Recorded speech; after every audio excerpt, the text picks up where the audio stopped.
మన ఇన్స్టాలో బాగా ట్రెండ్ అవుతున్న ఆంధ్రస్ లార్జెస్ట్ రెస్టారెంట్ మటన్ బిర్యానీకి వెళ్ళలేదని బాధపడుతున్నారా? అసలేం బాధపడొద్దండి. నేను నా స్టైల్లో మటన్ బిర్యానీ ఎలా చేయాలో చూపిస్తాను.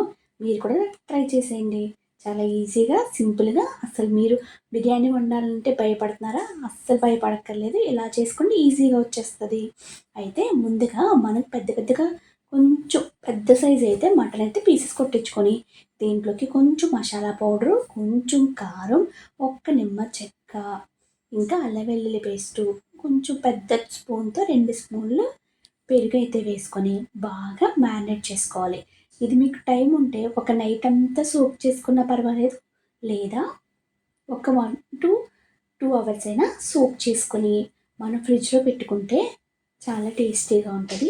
ఇది మ్యారినేట్ అయిన తర్వాత మనం ఒక మందంగా అడుగు మందంగా ఉన్న ఒక కడాయిని అయితే తీసుకొని దీంట్లో కొంచెం ఆయిల్ వేసుకొని దీంట్లోనే దాల్చిన చెక్క, ఇంకా లవంగాలు, యాలకులు, మిరియాలు, అనాస పువ్వు, జాపత్రి ఇవన్నీ వేసుకొని దీంట్లోకి ఒక పెద్ద సైజ్ ఆనియన్ అయితే ఇలా చీల్లా కట్ చేసుకొని మనకి బాగా బ్రౌనిష్ కలర్లో వచ్చేంత వరకు బాగా వేయించుకోవాలి. అప్పుడు దీని మధ్యలోనే నాకు జీడిపప్పు కూడా వేసుకోవాలనిపించిందని కొంచెం అయితే వేసుకున్నాను.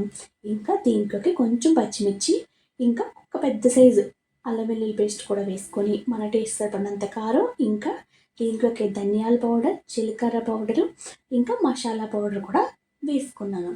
ఇవన్నీ వేసుకొని బాగా కలుపుతున్నప్పుడు ఇప్పుడు ముందుగా మనం మ్యారినేట్ చేసి పెట్టుకున్న మటన్ ఉంది కదండి, దాన్ని కూడా ఇందులో వేసుకుందాం. దీనిలో వేసుకొని కాసేపు కలుపుకోండి. గరిటేంటి ఇందులో పడిపోతుంది, ఇది కూడా ఆగలేకపోతుందేమో తినడానికి. ఇలా గరిటెలు తినేస్తే వండుతున్నప్పుడు మనం అసలు గరిటెలు వాడతామంటావా, మన చేతులతో వాడిపేసుకుంటామంటారా? సర్లే, మీరు ఏమనుకున్నారు కింద కామెంట్ బాక్స్ అయితే కమెంట్ చేయండి. అయితే నేనైతే గరిటె అయితే మార్చేస్తున్నాను, వేరే గరిటె పెట్టుకొని వండుకుందాం, మళ్ళీ తినేస్తుందేమో. అయితే ఇప్పుడు ఇది వేసుకొని కొంచెం ఆయిల్లో వేగనివ్వండి. ఈ ముక్కల్ని ఇలా ఆయిల్లో వేగితే కొంచెం టేస్టీగా ఉంటాయి అన్నమాట. ఇప్పుడు ఇందులోకి మనం కొంచెం కారం అయితే వేసుకుందాం. కారం చూసుకొని వేసుకోండి, ఎందుకంటే మ్యారినేట్ చేసినప్పుడు కారం వేసుకుంటున్నాం కదా, అందుకు.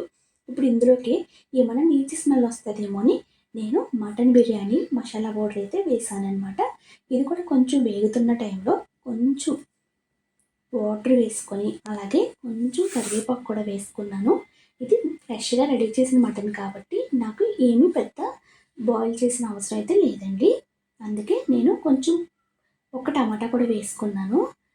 ఇలా మీరు ఉడుకుతుందా లేదని భయపడుతున్నారు అనుకుంటే మీరు ఏం చేయాలంటే ఇలా మ్యారినేట్ చేసుకున్న మటన్ని ఒక 2 to 3 విజిల్స్ వేయించారంటే భయపడాల్సిన అవసరం అయితే ఉండదు. చాలా బాగా వండేసుకోవచ్చు అనమాట.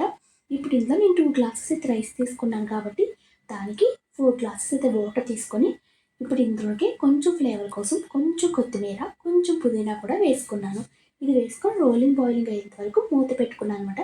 మధ్యలోనే తీసేసాను, ఆగలేకపోతుంది బిర్యానీ తినడానికి. అందుకని చూశాను, కాకపోతే ఇంకా రోలింగ్ బాయిలింగ్ వరకు మళ్ళీ మూత పెట్టేసాను. ఈసారి అయితే రోలింగ్ బాయిలింగ్ బాగా అవుతుందండి. ఇప్పుడైతే మనం ముందుగా వాష్ చేసి పెట్టుకున్నాం కదా రైస్, దానికైతే ఈ వాటర్లో వేసాను. వేసుకొని బాగా ఎక్కువగా స్పీడ్గా కాకుండా కొంచెం నెమ్మదిగా వాటర్ అంతా బాగా పట్టేలాగా ఒక్కసారి రైస్ని కలుపుకొని ఇప్పుడైతే లిడ్ పెట్టేసుకుందాం. లిడ్ పెట్టుకునే ముందర ఒక్కసారి ఇందులోనే మనం ఉప్పు కారం అయితే చూద్దామండి. ఒకవేళ ఉప్పు అయితే సరిపోకపోయిందనుకో ఇప్పుడైతే వేసుకుంటే బాగా పడుతుంది అనమాట. తర్వాత చూసినా సరిపోకపోతే ఏం చేయలేము కదా, అందుకైతే ఇప్పుడైతే చూసుకుందాం. సరిపోకపోతే వేసుకోండి, సరిపోతే మూత పెట్టుకోండి.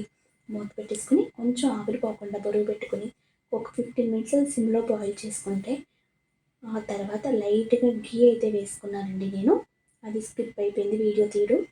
ఇప్పుడు రెడీ 1